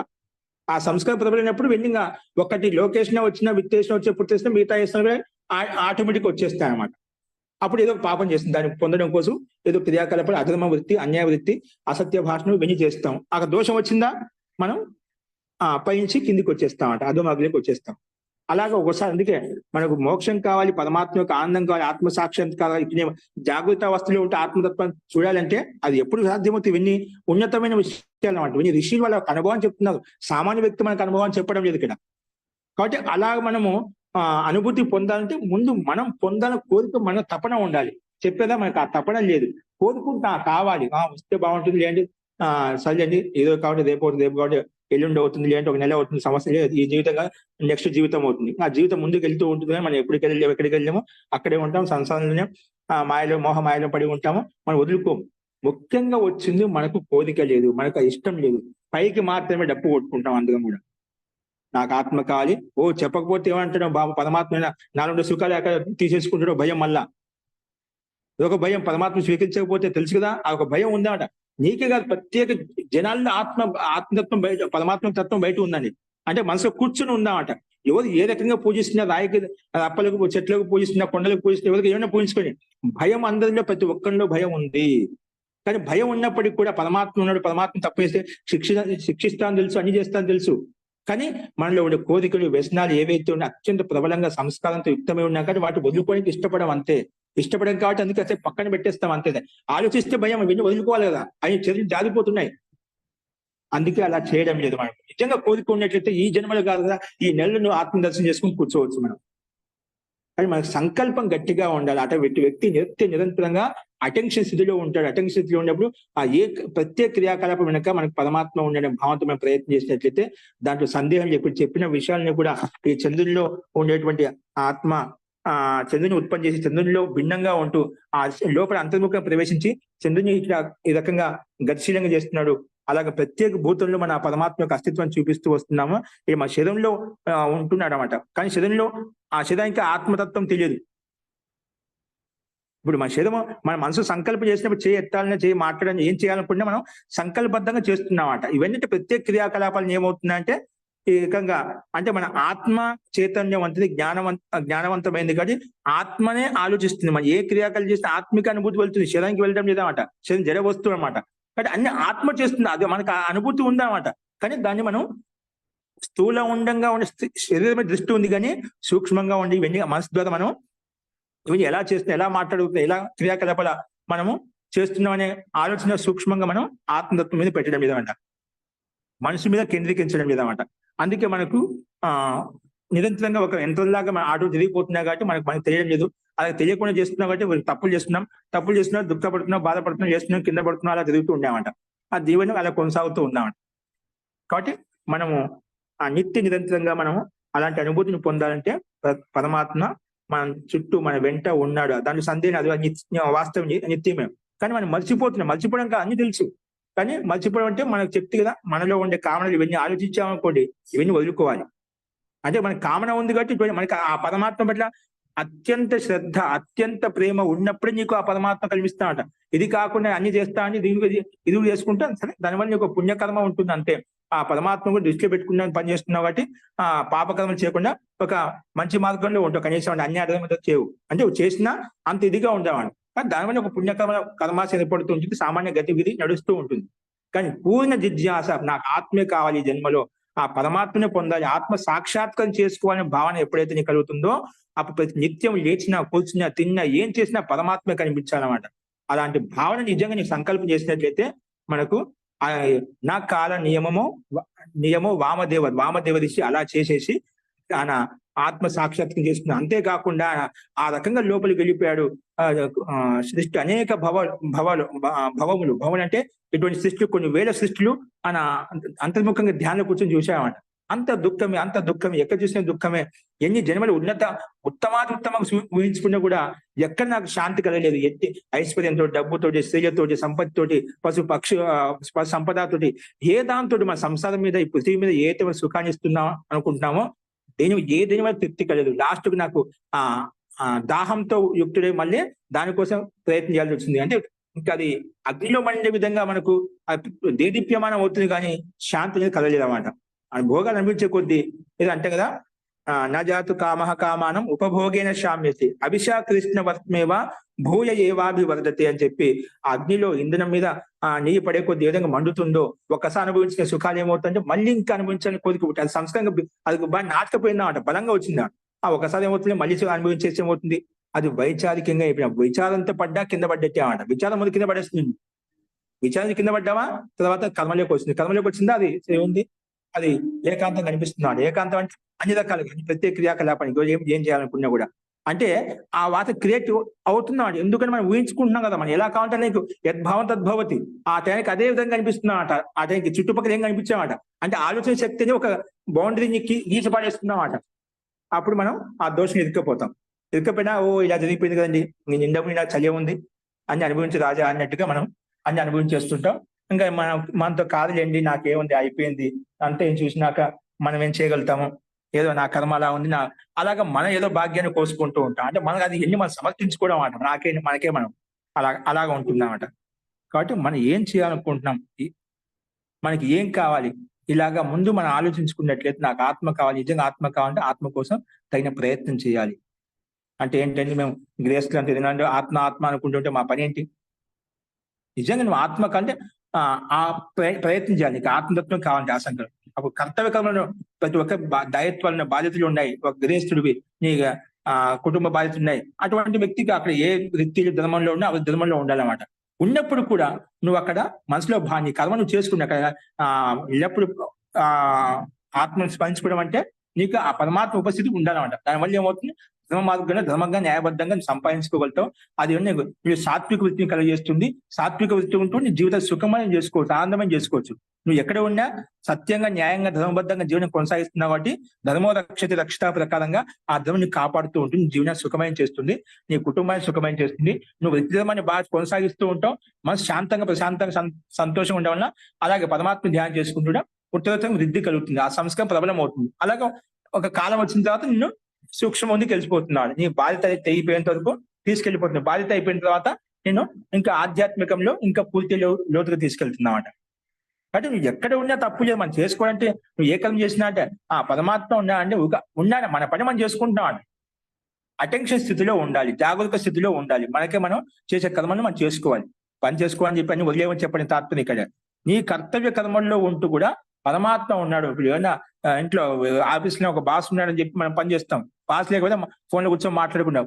మనం చూస్తున్నాం సహజంగా కూడా. ఎక్కడైనా కాదు, సంస్థ అయినా, ఆఫీస్ అయినా, స్కూల్ కాలేజీ అయినా, అక్కడ వెళ్ళిపోయాడంటే ఆటోమేటిక్ గా అస్తవ్యస్త వచ్చేస్తున్నాడు. అలా కాకుండా నువ్వు నీ పని చేసుకో. చేస్తున్న పరమాత్మ ఉన్నా అనే భావన కలిగినట్లయితే మనకు ఖచ్చితంగా నీకు ధర్మపూర్వకంగా వెళ్ళే వ్యక్తికి సుఖం కలుగుతుంది. ఎందుకంటే సుఖస్య మూలం ధర్మ. నువ్వు సుఖంగా ఉండాలి, సంతోషంగా ఉండాలి జీవనంలో, ఈ సంసారంలో అంటే ధర్మపూరితంగా జీవనం కొనసాగించినట్లయితే, ధర్మపూర్వకంగా నీ వృత్తి ధర్మాలు ఆచరించినట్లయితే ఖచ్చితంగా సుఖప్రాప్తి కలుగుతుంది, సందేహం లేదు. ఎటువంటి వర్తమానం నువ్వు ఏం చేసావు, పాపాలు చేసావు, పుణ్యకర్మ చేసే వాటి వల్ల భోగాలు అనిపిస్తున్నా అనుభవించింది. వర్తమానంలో చేసే కర్మ నీకు ధర్మబద్ధంగా న్యాయబద్ధంగా ఉంటుంది, దానికి కర్మ ఫలితం ఖచ్చితంగా పరమాత్మ ఇవ్వాల్సిందే. కాబట్టి ఆ కర్మలు కొన్ని ఉన్నాయి కాబట్టి అవి కల్పిస్తుంటాడు. నేను ధర్మబద్ధం జీవనం కొనసాగిస్తున్నాను, నాకైతే ఎప్పుడు కష్టాలే, మొత్తం అన్ని పాపాలని నేను చేసినట్టుగా నాకే వచ్చేసిన, పక్కవాడని పాపాలు చేసినా, ఆయన అర్థమాలు చెప్పిన, అబద్ధాలు చెప్పిన వాడే బాగుంటున్నాడు అని ఇతరులను ఆలోచిస్తూ ఉంటాం. వాడు ఏదో పుణ్యకరం చేశాడు, ప్రారంభం అనుభవిస్తున్నాడు. ఎంతవరకు ఉంటుంది ప్రారంభం? అయిపోతుంది, తర్వాత వాడికి అదే గతి వస్తుంది. మళ్ళీ మనం వాడిని చూసేయడం వాడు ధర్మమా కాదా అధర్మమా అది ఒకటి తెలిస్తే చాలు. మనం అది ప్రత్యక్షం తెలుసు కదా, ఆ పుణ్య ప్రారంభం గట్టిగా ఉంది కాబట్టి అది అనుభవిస్తూ పోతున్నారు. అది ఏదో కొంచెం అడ్డుపడుతున్నావు అని తీసుకెళ్తున్నావు అంట. అది ఎంతవరకు వస్తుంది? ఆ పుణ్య కర్మాసం ఒక చోట ఆగిపోతున్నావు అంట. తర్వాత ఆ చేసిన కర్మ ఎక్కడ పోతుంది? నువ్వు మూత వచ్చిన తర్వాత ఏదో చేసాము, కొన్ని తప్పుల మూత అంటే కప్పి పడేస్తున్నావు కనిపించకుండా. లంచాలు ఇచ్చి మనం మూసేస్తాం కదా, డబ్బులు కేసులు కొట్టి పడేస్తాం అన్నట్టుగా. ఎంతో కొట్టి పడేస్తాం, అది ఒక లిమిట్ ఉంటున్నావు అంట. ఆ కర్మ కొనసాగుతుంటే ఉంటే మొత్తం బయట తీస్తున్నావు. ఒకసారి వచ్చినప్పుడు అన్ని మొత్తం అంతా గుట్టు బయట డొంక తీగలేదా డొంకంతా బయటపడినట్టుగా మొత్తం అన్ని బయటకు వచ్చేస్తున్నాడు. ఎక్కడ తప్పించుకోవడానికి, మనం తప్పు చేసినా కదా మనం ఎవరు ఎక్కడ తప్పించుకోలేమంట. మన ఇక్కడ ఈ సంసారంలో ఉండే లోక వ్యవస్థ నుంచి, ప్రభుత్వ వ్యవస్థ నుంచి మనం తప్పించుకోవచ్చు, కానీ ఆ పరమాత్మ యొక్క న్యాయ వ్యవస్థ నుంచి మనం తప్పించుకోలేము. అది నేను ఎక్కడ ఏ రకంగా కట్టుబడాలో కట్టి పడేస్తామంట. అది శారీరకంగానా, మానసికంగానా, లేదంటే ఆత్మికంగానా, ఏ రకం కావాలో ఆ రకం కట్టిపడేస్తాడు. ఆయన జైలు నుంచి మనం తప్పించుకోలేము, ఆ న్యాయ వ్యవస్థ నుంచి తప్పించుకోలేమంట. కాబట్టి మనకు ఆ తత్వం పరమాత్మ మన న్యాయబద్ధంగా ఉన్నప్పుడే మనకు అన్ని ఇస్తున్నాడు. నీ రకంగా ఉండు, ఈ విధంగా ఉండు అయినా నీకు ఏం కావాలి, దేనికోసం పరిగెడుతున్నా దానికోసం అవి నీకు ఇస్తాను. శాంతి కావాలి, సుఖం కావాలి, ఆనందం కావాలి, భోగాలు కావాలి, ఐశ్వర్యం కావాలి, నేను ఇస్తాను, ఆ రకంగా ఉండు, ధర్మబద్ధమైన జీవనం కొనసాగించు అని ఆయన చెప్తున్నాడు. ఆయన చెప్పకుండా నేను నాకు అతి మనకు ఆతృత ఎక్కువ కదా, అవన్నీ ఇప్పుడే అనుభవించాలి చూసిస్తామంట. ఎదుటివాడిని చూసి మనం కూడా పుల్లిని తీసి ఏదో పుల్లి వార్త పెట్టుకున్నట్టు అన్నట్టుగా, ఎదుటివాళ్ళని చూసి మనం త్వరగా అట్లా కావాలన్నట్టుగా మనం చేస్తామంటే అన్ని ఇప్పుడే ఈ క్షణంలో అన్ని జరిగిపోవాలి. మనకు అన్ని వచ్చే వైభవాలు వచ్చేసాలి, ఆశపడుతూ ఉంటాం. ఆశ అంటే పోయిన జన్మలో మనం చేసిన కర్మను బట్టి మనకు శరీరం వచ్చిందన్నమాట. అది కొంత తక్కువ వచ్చింది, కొన్ని మధ్య కుటుంబంలో పుట్టాం, సామాన్య కుటుంబంలో పుట్టాను, ఉన్నతంగా పుట్టామని. కొన్ని చాలా చోట్ల ఉన్నతంగా పుట్టినా కూడా అనుభవించలేకపోతున్నాం అన్నమాట. అవి కూడా ప్రారంభ కర్మాశయం ఉంటుంది. కానీ ఎక్కడ ఉన్నా మనం ఉన్నంతగా సంతోషపడడానికి మనం ప్రయత్నించాలన్నమాట. లేని దానికోసం ఆశపడి ఉన్నదాన్ని కొంచెం సంతోషం పోగొట్టుకోవడం అంటే ఇలా ఉంటుంది అన్నమాట. ప్రాప్తవ్యం పరిత్యజ్య అప్రాప్తం యాచితే మూర్ఖ అని చెప్పి మనం మొన్న సత్యార్థ ప్రకాశం చెప్పుకున్నాం. అంటే చాలా మంది ఇక్కడ ఉన్నదాంతో మనకు సంతోషం ఉండదు, లేని దానికోసం పాకెడతాం. ఉన్నది కూడా తినలేమో, అవి లేని దాని ఎట్లా రాదు. అలాగా మనకి భగవంతుడు ఏమి ఇచ్చాడో అది న్యాయబద్ధంగా ఇచ్చాడు. మనం భగవంతుని తిట్టుకోవాల్సిన అవసరం లేదు, ఇతరులను తిట్టుకోవాల్సిన అవసరం లేదు. తాత ముత్తాతలు నాకేమి ఇవ్వలేదు, అంత ఇచ్చిపోయడం, నాశనం చేసి వెళ్ళిపోయాడు, వాళ్ళని తిట్టుకోవాల్సిన లేదు. నీకు ప్రారంభంలో భగవంతుడు ఏమి ఇవ్వాలో, నీ తాత ముత్తాతలు ఏమి ఇవ్వాలో అది మనకి ఎంత ఇవ్వాలో ఇచ్చి పంపించాడు అన్నమాట. లేని దానికోసం ఆశపడాల్సిన పురుషార్థం చేసుకుంటూ సంపాదించిన దాంతో మనం జీవించడానికి ప్రయత్నం చేయాలి. అలా చేస్తుంటే సంతోషం, తృప్తిని కలిగిస్తున్నాం అంట. ఎవరిదో పర విత్తాన్ని తీసుకుని ఇతరులు తీసుకుని మనం అనుభవించాలనుకుంటే అవి మనకు ఆనందాన్ని ఇవ్వు, సుఖాన్ని ఇవ్వు. ఒకవేళ తీసుకుంటే అనుభవించిన ఏమవుతా అంటే మనం రుణపడి ఉంటామట. ఆ రుణం ఎవరు తీర్చుకోదు, మనం తీర్చుకోవాల్సిందే. వచ్చి వాళ్ళ కుటుంబంలోకి వచ్చి వాళ్ళ కుటుంబం జన్మ తీసుకున్నా, లేదంటే వాళ్ళ కుటుంబంలో పశువు పక్షిగా ఉండో ఏదో రకంగా మనం జన్మ తీసుకోవాలి. అంటే ఆ అప్పు తీర్చాల్సి మనం ఏది కూడా మనకు ఫ్రీగా రాదు. కాబట్టి మన కష్టం మీద, మన ప్రయత్నం మీద, మన సంపాదన ఆధారపడి ఉన్నాం అనుకోండి, అది మనం సంతోషాన్ని ఇస్తుంది, నీకు సుఖాన్ని ఇస్తుంది, అలాగే మోక్ష పదాన్ని కూడా నీకు ఇస్తుంది. కాబట్టి మనం ప్రత్యేక క్రియాకలాపాన్ని ఆత్మావలోకనం చేసుకుంటూ, ఆత్మ నిరీక్షణ చేసుకుంటూ జీవనం కొనసాగించినట్లయితే ఎవరు ఏ ధర్మాల్లో ఉన్నా కూడా రాముడి కృష్ణుడు అంటే వాళ్ళ ధర్మాలు చేసుకోవడం లేదా, అందరూ 4 ఇదే పనిలో ఉండదా, మనం ఇతిహాసం చెప్పడం అలా చెప్పుకున్నా కానీ వాళ్ళు ఆ రకంగా కష్టపడ్డదన్నమాట. అన్ని రకాల ప్రయత్నాలు, అన్ని పనులు చేసేది వాళ్ళు, అన్ని ఖాళీకి ఏమి రాలేదన్నమాట. అంత వైభవం, అంత ఐశ్వర్యం ఎక్కడి నుంచి వచ్చాయి అప్పట్లో. కానీ వాళ్ళు కూడా వాళ్ళ వృత్తిధర్మాలు చేసుకుంటూ, రాజధర్మాలు చేసుకుంటూ, వైశ్యుడు వైశ్య ధర్మానికి, క్షత్రియుడు క్షత్రియ ధర్మాన్ని, అలాగే బ్రాహ్మణ వృత్తిని, అలాగే ఎవరి వాళ్ళ వర్ణ ధర్మాల యొక్క వృత్తి, ఎవరి గుణకర్మ వాళ్ళ వృత్తి అవుతుందో వాళ్ళు చేసుకుంటూ ఉండాలి. చేసుకుంటే నిజంగా నీకు సుఖంగా కావాలి, సుఖంగా ఆనందంగా ఉండాలంటే ధర్మపూర్వకంగా, న్యాయపూర్వకంగా ఉన్నట్లయితే మనకు ఆ అనుభూతి కలుగుతుంది. కాబట్టి పక్క వాళ్ళని చూసి మనము ఇది కావాల్సిన అవసరం లేదు. భగవంతుడు మనకి ఏమి ఇచ్చాడు, అది నీకు తర్వాత కూడా అన్యాయం పక్క వాళ్ళు చూడాల్సిన అవసరం లేదు. మనం ధర్మబద్ధంగా ఉన్నావా అని మనం ప్రయత్నంలో ఆ మార్గంలో ఉన్నామని తెలిసిన అనుభూతి పూర్వకం కర్మలు చేసుకుంటూ వెళ్ళినట్లయితే నీకు భగవంతుడు ఒకరోజు నీకు అలా టైం వచ్చింది, అది నీకు కూడా ఆ దీర్ఘకాలమైన సుఖాన్ని అందజేస్తున్నాడు. కానీ వెంటనే రావాలనుకోవద్దు. పక్క వాళ్ళు అలా అదే అన్యం చేసినా అలా జరుగుతుంటే కొన్ని ప్రారంభ క్రమంలో వాళ్ళు సుఖాలు అనుభవిస్తున్నారు. అది కొంతవరకు లిమిట్ ఉంటుంది. తర్వాత మనకు మన స్థితి మనకు మళ్ళీ కంటిన్యూ అవుతుంటుంది అన్నమాట. కాబట్టి మనము ఎందుకంటే అధర్మైన ఏదైతే తావ తతో భద్రాన్ని పశ్యతి సపత్నాన్ జయతి, లాస్ట్ లోకి వచ్చి అంతతో గత్వ సమూలస్తు వినశ్యతి. కానీ అధర్మాత్మ అన్యాయం చేసిన వ్యక్తి ప్రారంభంలో నీకు ఉన్నతంగా కనిపిస్తాడు, బాగా డెవలప్మెంట్ అయినా కనిపిస్తాడు, భవనాలు, గాడి, బంగ్లా, అలాగే స్త్రీలు అందరికి అన్ని జయించుకుంటాడు అనమాట. అది కొంతవరకు ఇలా సమూలస్తు వినశ్యతి. ఏదో ఒక రోగం వస్తుంది, ఒక క్షయరోగం వస్తుంది, ఒక ఆ రకంగా ఏమైనా క్యాన్సర్ వచ్చేస్తుంది, అది ఏం తినలేదు, ఏం అనుభవించలేదు, మొత్తం కుటుంబంతో సహా నష్టం అయిపోతాయి అనమాట. వాళ్ళు సహకరించారు కదా, మా డాడీ, మా నాన్న, మా తాత ముత్తాతలు, మా వాళ్ళు, వీళ్ళంతా కుటుంబంలో వాళ్ళు అన్ని అర్థం సంపాదించిన వాళ్ళంతా వీళ్ళు ఈ రకం చేస్తున్నా అంటే ఏదో దోషంగా అనిపించదు. అంటే విషయం అట్లా ఒకసారి దోషాలు ప్రవృత్తి అవుతాయి, అలా చేయాలని కాదు. అలాగే వాళ్ళు మన ఇంట్లో వాళ్ళు అనుభవిస్తారు. ఎందుకంటే వాళ్ళు తీసుకొచ్చినటువంటి అధర్మ అన్యాయపూర్వకంగా హింసించి తీసుకొచ్చిన డబ్బుతో మనం కూడా సుఖపడుతున్నాం కదా, గాడి, బంగ్లా, ఐశ్వర్యంతో అన్ని తోడే. అవన్నీ ఏమవుతాయంటే ఒకదాన్ని కట్టగచ్చి వాళ్ళ దుఃఖాన్ని అంతా మన ఎత్తి తెచ్చి పడేస్తారు. ఎవరిని పొట్ట కొట్టి లేదంటే అన్యాయ అర్థంగా చేసేసి ఇంకా లంచాలు తీసుకొని ఇంకే రకంగా చేసుకోండి, అవన్నీ మనకు నష్టాన్ని కలిగేస్తాయి. చాలా మంది అదే భయపడతామంట. మనము ప్రతి ఆత్మదీక్ష, ఆత్మనిసుకోవాలంటే మనకు ధనబద్ధమైన జీవనం గడిపాలన్నా ఆత్మ మనలో ఉండే సంస్కారాలు ఏవైతే ఉన్నాయో వాటి దూరం చేసుకోవాలన్నా ప్రబలంగా నాటుకుపోయి ఉన్నాం కాబట్టి వాటి యొక్క అస్తిత్వం కోల్పోతానే భయంతో మనము ఆ రకంగా ఆలోచించలేము. కేవలం కష్టం వచ్చినప్పుడు దేవుడు అన్నట్టుగా మనం అప్పుడు స్మరిస్తాం, అంటే కంటిన్యూ కొనసాగుతూ ఉండడం కోసం అలా అటెండెన్స్ వేసుకుంటూ ఉంటాం, ఆ పరమాత్మ దండం పెట్టుకోవడం అన్నట్టుగా పెట్టుకుంటూ ఉంటాం. కానీ నిజమైన సంకల్పంలో కావాలనే కోరికతోటి, చేయాలనే భావనతోటి ధర్మబద్ధమైన జీవనం కొనసాగించినట్లయితే ఎవరికి ఎటువంటి లోటు కలగదన్నమాట. నువ్వు వ్యక్తిగతపూర్వక ధర్మబద్ధంగా న్యాయం గడిపించినట్లయితే నీకు ప్రారంభంలో కొంచెం కష్టంగా అనిపించినా కూడా అది నీకు ఉన్నతమైనటువంటి శాశ్వత సుఖాన్ని ఇస్తుంది. కానీ ఆ నమ్మకంతో, ఆ విశ్వాసంతో మనం ప్రయత్నం చేయాలి. అందుకే అటువంటి ఉన్నతమైన స్థితిలో వెళ్ళిన తర్వాత ఆ సందర్భంలో ఈ ఋషులు తన అనుభవాన్ని వ్యక్తం చేస్తున్నారు. అందుకే మనకు అంతగా బోధపడవు, చూడడానికి బాగానే ఉంటాయి, చెప్పడానికి బాగానే ఉంటాయి, కానీ దాన్ని జీవించాలి, దాన్ని ఆచరించాలి. అప్పుడే మనకు ఇవన్నీ మనం ఆత్మసాత్ చేసుకోగలుగుతాము. జాగ్రత్త అవస్థలో ఉంటూ మనం ఆత్మానుభూతిని పొందుతాం. ఈ ఆత్మ వేరు, ఈ బ్రహ్మాండంలో అంతా పరమాత్మతో ఓతప్రోతమే ఉంది. అందులో నేను కూడా పరమాత్మ ఓతప్రోతమే ఉన్నాను, ఇవన్నీ కూడా పరమాత్మ శక్తి ఇవన్నీ కలుగుతున్నాయని చెప్పి నీకు భావన, ఆత్మీయ భావన నీలో కలుగుతుందన్నమాట. అలాగే అటెంక్ స్థితిలో ఉండి మనం ఆత్మానుభూతిని పొందవచ్చు.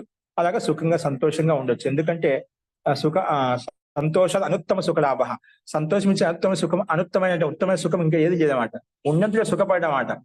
సంతోషపడడానికి, ఆనందపడడానికి డబ్బు, ధనము, ఐశ్వర్యం ఇవన్నీ ఏం లేవులేండి. ఏదున్నా అక్కడికక్కడ నిలబడి సంతోషించడము, దాని మీద సుఖము లేదు. సంతోషం లేదంటే మళ్ళీ కామనాలు ఉన్నాయి, కోరికలు ఉన్నాయి, ఆశలు ఉన్నాయన్నమాట.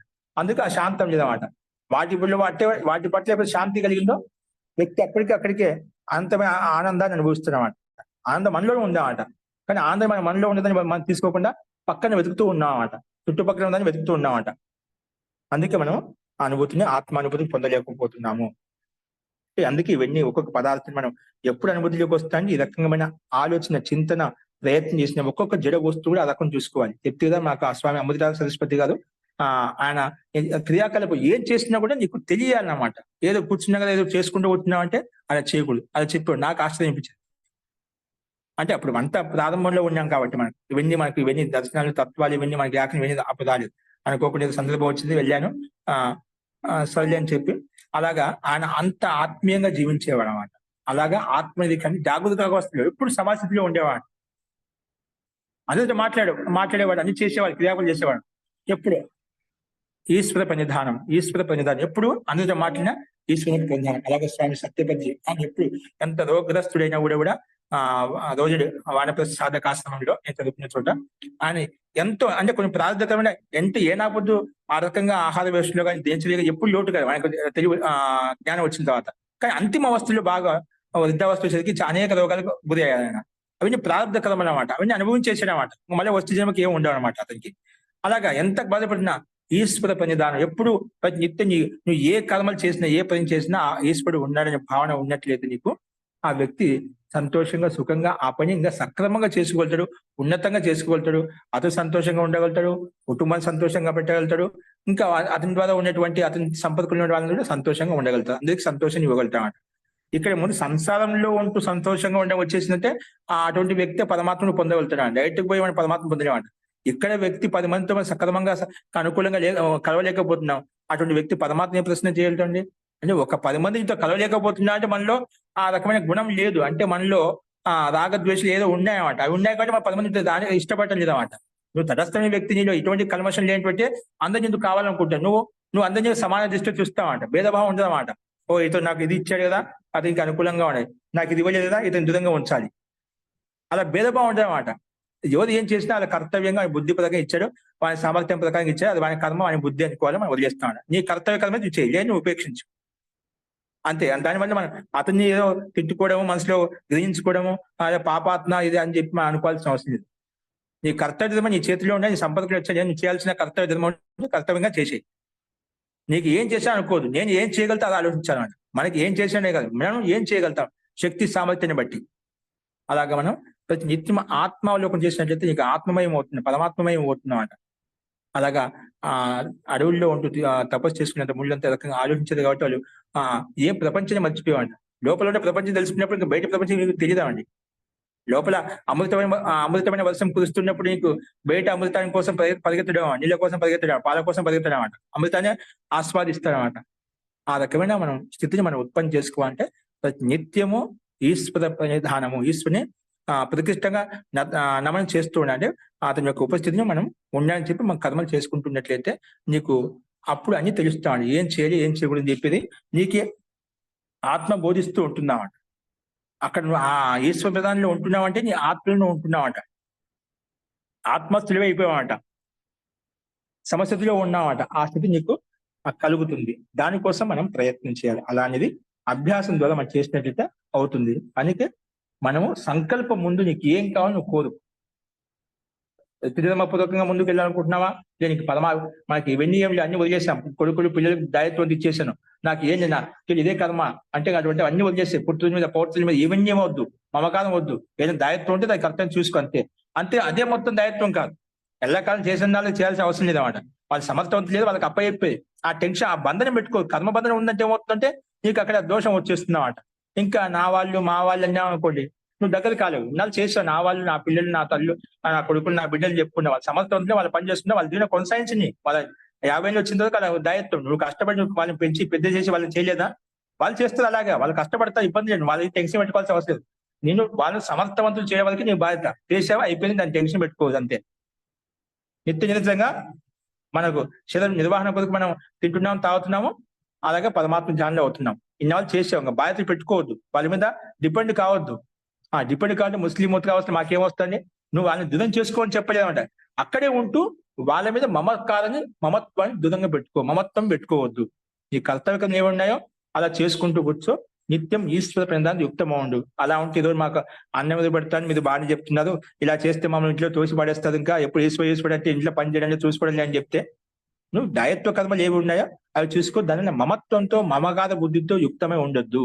నువ్వు నిజంగా శ్రద్ధ భక్తి పూర్వకంగా ఆ రకంగా ఆ ఆత్మకు సమర్పితం చేసినట్లయితే నీకు అందరూ నిన్ను సహకరిస్తుంది, దాని సందేహం లేదు. నీకు ఎవరైతే ఈ పుట్టులో పోటులు నీకు ఎవరైతే ఏమైనా డిపెండ్ అయి ఉన్నావో, నీ కర్మను చూసి నీ అస్తిత్వాన్ని చూసేసి ఆ కర్మాష్టం చూసి ఆ ఈశ్వర ప్రణాన్ని మనసులో ఆత్మచింతన చేస్తున్నావు కదా, అటువంటి వ్యక్తి యొక్క ప్రభావం అనేది ఇతరుల మీద పడుతున్నాడు. ఖచ్చితంగా అప్పుడు నీకు అందరూ అనుకూలిస్తారు, ఇంకా సేవ చేస్తారు వాళ్ళు. నిజంగా ఈశ్వరునికి సమర్పితమైపోయి నువ్వు కర్మానుష్ఠానం చేస్తూ నువ్వు అలా చేశావనుకోండి, నీకు ఎవరైతే వ్యతిరేకిస్తున్నారో, ఎవరైతే నేను ఉపేక్షపూర్వకంగా నేను పోషిస్తున్నారో, పాలిస్తున్న వాళ్ళు శ్రద్ధ భక్తి పూర్వకంగా సేవ చేస్తారు. ఆ ప్రభావం, ఆ వైబ్రేషన్స్ వాళ్ళ మీద పడుతుందన్నమాట. మనం చేయమన్నమాట. మనకు భయము, వాళ్ళు ఎక్కడ తోసేస్తామో, చేయకుండా ఇబ్బంది ఏమని చెప్పి వాళ్ళకి ఇవ్వండి. మనకి ఎవరిని ఏం వెంట పెట్టుకొచ్చాను, ఎవరు తీసేస్తున్నామని బాధపడాలి. కాబట్టి అవన్నీ భయం ఇవన్నీ ఏమి లేకుండా మనం మనసులో అనుకునే కాబట్టి మన నిరంతరంగా నువ్వు అపేక్ష పెట్టుకోవద్దు. శక్తి సామర్థ్యం ఉంటే నీ మీద నువ్వు డిపెండ్ అవ్వు అంతే. అవసరం బట్టి వాళ్ళని ఉపయోగించుకో. అంతేగాని ఆత్మలో మనసులో ఆలోచించడానికి నీకు ఎవరికి ఏ డబ్బు ఏదైనా ఐశ్వర్యం అవసరం లేదన్నమాట. ఎవరిని యాచించాల్సిన అవసరం లేదన్నమాట. అది ఎటువంటి ధనము ఐశ్వర్యం లేకుండా మనం ఏదైనా ఫ్రీగా వచ్చింటే ఆ ఆత్మే ఆ పరమాత్మని ఆలోచించుకోగలుగుతాం. ఏమి లేకుండా ఏమి ఇవ్వకుండా మనం పరమాత్మ ధ్యానించుకోగలుగుతాం. అతే ఫ్రీగా వచ్చేయంటే ఆ పరమాత్మ అన్నమాట. దాన్ని నేను ఎవరు ఆ పరమాత్మ యొక్క చింతన చేసుకుని ఎవరు ఆపడానికి శక్తి కూడా లేదన్నమాట. ఆ స్వంత సత్తా నీకు ఉందన్నమాట. నువ్వు ఏ చేస్తున్నా కూడా నిత్యము ఆ కర్మ లీనం వైపు నువ్వు ఈశ్వర ప్రదానం చేసుకో. అందరూ నీకు అనుకూలం కాకపోతే చూడండి. అది వదిలేసావా సంసారంలో దెబ్బలు తినాల్సి వస్తుందన్నమాట. సాంసారిక వ్యక్తుల మధ్య మనం కృంగిపోవాల్సి వస్తున్నాం, బాధపడాల్సి వస్తుందన్నమాట. కాబట్టి మనకు ఎటువంటి పైసా ఖర్చు లేకుండా మన మనసులో మనం శ్రద్ధ భక్తిపూర్వకంగా సమర్పణ భావంతో ఆ పరమాత్మను స్మరించినట్లయితే అటువంటి వ్యక్తి యొక్క ప్రభావం అనేది ఆ ఇతరుల మీద పడుతుంది. వాళ్ళు మనసు మారిపోయి నీకు అనుకూలంగా సహకరిస్తారు. అప్పుడు వాళ్ళ ఇంకా మనకు ఆధ్యాత్మిక మార్గంలో ప్రగతి కలుగుతుంది. నువ్వు వాళ్ళకన్నా ముందు నువ్వు ఆశించావు అనుకోండి, అక్కడ వాళ్ళు కూడా నీకన్నా వాళ్ళ యువావస్థలో ఉన్న వాళ్ళు నేను ఎక్కువ అపేక్ష పెట్టుకుంటారన్నమాట. కాబట్టి నువ్వు ఏం చేసినా కర్మ చేయడం వల్ల నీకు దోషం రాదండి. కర్మ చేస్తే నీకు చైతన్యవంతుడు అవుతామట. కర్మ ఉండాలి, పని ఏదో ఒకటి ఉండాలి. పని ఉంటే బాధ్యత ఉంటే మనం సక్రమంగా ఉంటాం. బాధ్యత లేకుండా వదిలేయడం కాదు. బాధ్యత అంటే నువ్వు ఒకవేళ బాధ్యత వదిలేసావంటే ఈశ్వరుని పొందామంటే అది అత్యంత ప్రముఖమైన బాధ్యత. నువ్వు నిజం కాదంటే ఇంద్రియాలను అందరినీ నీ కంట్రోల్ పెట్టుకుని అది మహాన్ ప్రముఖమైన బాధ్యత ఉంటుంది. అక్కడ నువ్వు ఉండాలన్నమాట. అన్ని చేసిన దృఢంగా ఉంచేసుకుని ఆత్మమైన అది పెద్ద బాధ్యత అనమాట. ఓకేనా? అటువంటి పెద్ద బాధ్యత తీసుకోలేకపోయినా నీకు సాంసారిక బాధ్యత ఉన్న కూడా అది సాంసారిక బాధ్యత నిర్వర్తిస్తూ మనసులో ఆ పరమాత్మ యొక్క చింతన మెరుగుతూ ఉన్నట్లయితే అది నిన్ను ఒక చేయంగా ఒక బలంగా దృఢంగా మార్చేస్తున్నాడు. అప్పుడు నీకు మార్గం ప్రశస్తం అవుతుంది. మార్గం ముందుకు వెళ్తుంటే నిన్ను మార్గం తీసుకెళ్తాడు. ఆత్మతత్వం నిన్ను అలా బుద్ధిని ప్రేరేపిస్తుంది. సరైన సక్రమ మార్గంలో ముందుకెళ్తున్నమాట. కాబట్టి ఆ ప్రయత్నం మీరు చేయాలి. అస్తు. సో అదే విషయం ఇక్కడ చెప్పారు. మనం ఈ కొన్ని మంత్రాలు అదే మొత్తం అలాగే ఉంది చూడండి. ఇప్పుడు మనం గతంలో ఆకాశం విషయం చెప్పుకున్నాము.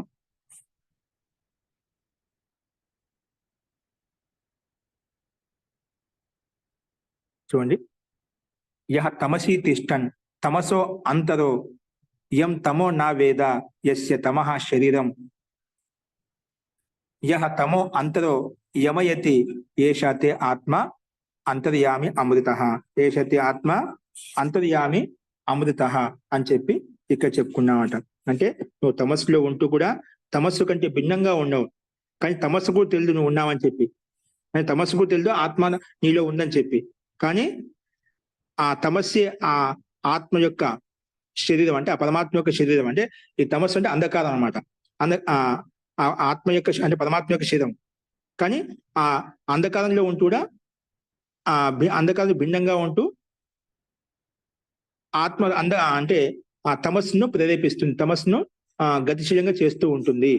అదే నీ ఆత్మ అంతర్యామి ఆత్మ అమృత స్వరూపం ఆత్మ అని చెప్పి ఇక్కడ చెప్పుకున్నామట. అంటే తమస్సులో ఉంటూ తమస్సు కంటే భిన్నంగా ఉంటూ ఆ తమస్సుకు తెలియకుండా అది తమస్సే ఆ పరమాత్మ యొక్క శరీరంగా ఉంటూ కూడా సూక్ష్మంగా ఉంటూ దాన్ని ప్రేరేపిస్తూ ఉంటుంది, గతిశీలంగా ఉంచుతూ ఉంది అనేది మనం ఇక్కడ చెప్పుకున్నాం. అందుకే ఇక్కడ తమ మీద రహనే వాలా తమకి భీతర్ హై, ఆ తమస్సులో ఉండే అంతర్గతంలో ఉన్నాడు. కానీ జిసే తమ్ నహి జాంటే అంధకారం తెలియదన్నమాట. అంధకారంలో ఉన్నాడని చెప్పి ఆ పరమాత్మ ఓతప్రోతపై ఉన్నాడు, వ్యాపించి ఉన్నాడని చెప్పి ఆ అంధకారం తెలియదు అనమాట.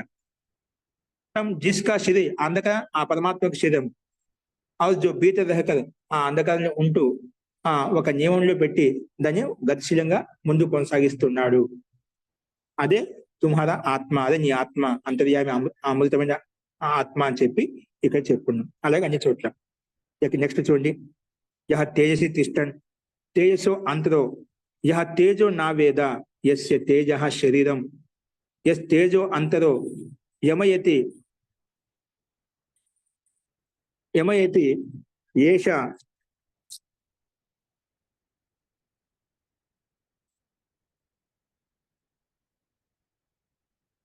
ఏషః అమృతః ఇతి ఏషతే ఆత్మ అంతర్యామి అమృతః ఇది అధిదైవతం అథ అధిభూతం. అది దైవతంగా అధిభూతంగా కూడా ఇక్కడ చెప్పారన్నమాట. అంటే ఇక్కడ తేజస్సులో ఉంటూ అంటే తేజో మహాభూతంలో ఉంటూ కూడా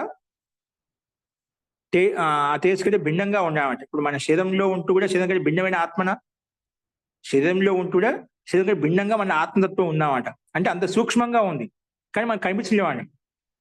అంత సూక్ష్మంగా ఉంది. అంటే అక్కడ స్థానాన్ని కూడా ఆక్రమించలేము అంత ఉంది. అంటే ఈ భౌతిక శరీరం స్థూలమైందన్నమాట. కానీ ఆత్మలో శరీరంలో ఉంటూ శరీరం కంటే భిన్నంగా ఉంది ఆత్మ. నాకు సందేహం లేదన్నమాట. ఇదంతా ఒక కవచంలాగా ఉంది. అంటే ఎలా ఉంది? మన శరీరానికి మన వస్త్రాలు ఎలా వేసుకున్నామండి? ఇది మనకు బాగా స్పష్టంగా తెలుసు. ఇది ఈ శరీరం ఉన్న వస్త్రం ఏదైతే ఉందో అది ఒక కవచము. మన శరీరం రక్షణ కొరకు కల్పించుకున్నాము. అలా ఆత్మరక్షణ కొరకు ఇదంతా కర్మానుబంధంగా మనకు కర్మబంధనంగా ఈ శరీరం పరమాత్మ ఇచ్చాడు మనకు. కానీ ఇలా మన స్థూలంగా దృష్టిలో మనకు మన ఒంటి మీద ఉండేది బట్టలు వస్త్రాలు ఏవైతే ఉన్నాయో భిన్నమైనటువంటివో, కానీ భిన్నంగా ఉంటూ కూడా అవి అందులో ఓతపోతమే ఉన్నాయన్నమాట. భిన్నంగా తెలిసి కూడా అందులో ఆత్మ అంటే పిండం తంటి పెట్టుకుని ఉన్నాయా? కానీ ఈ విషయం ఆ వస్త్రాలు తెలుసా నేను ఆ పిండ అంటి పెట్టుకున్నా అని చెప్పి తెలియడం లేదు. అంటే స్థూలంగా మన ఆ పిండానికి వస్త్రం దృష్టిలో పెట్టుకుని చూసినట్లయితే, కానీ ఆ పిండానికి వస్త్రం తెలియమంటే శరీరం అంటి పెట్టుకున్నా అని చెప్పి.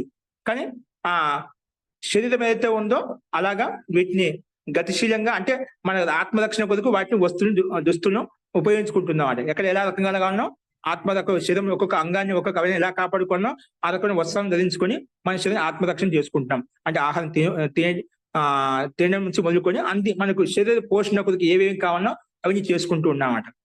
అలాగా ఉంటూ ఇవన్నీ గతిశీలంగా మనం చేసుకుంటున్నాం శరీర రక్షణ కొరకు. అలాగా ఆత్మ మన శరీరంలో ఉంటూ కానీ ఈ శరీరం తెలియడం లేదన్నమాట. అని అంటే రిలీజ్ కావడం లేదన్నమాట.